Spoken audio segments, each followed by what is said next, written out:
Quand des tracteurs finissent dans le fossé, les syndicats agricoles alertent sur des accidents de plus en plus fréquents dans les fermes, dans les champs et aussi sur les routes. Il faut dire que la cohabitation avec les autres conducteurs n'est pas toujours facile. Les engins, eux, sont toujours plus gros et plus puissants. Erwan Brem et Christophe Brousseau ont pu le constater en Dordogne et en Gironde. Si vous êtes en zone rurale, vous vous êtes forcément retrouvé dans cette situation.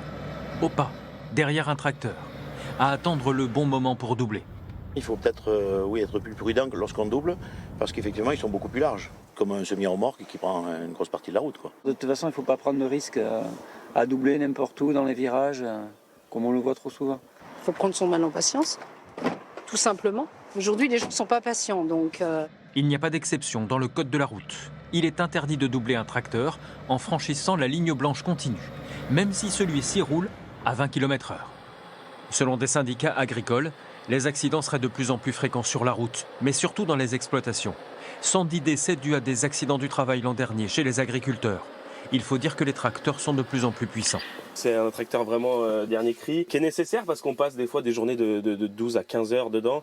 Assistance à la conduite, guidage par satellite et tout le confort.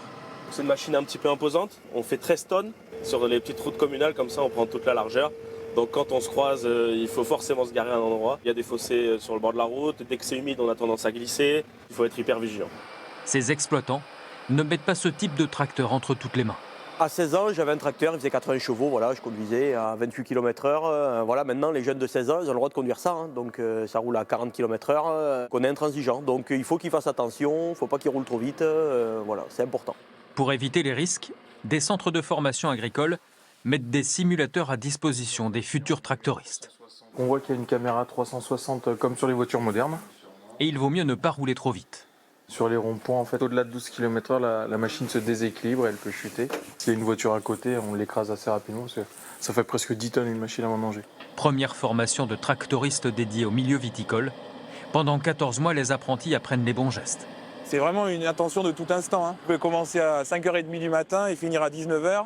L'attention ne sera pas la même à 19h que le matin. Et du coup, on apprend aussi que quand il y a beaucoup de monde derrière, il faut qu'on se mette de côté pour laisser passer les véhicules. Mais ouais, on se met à la place des autres. Les jeunes sont les plus touchés.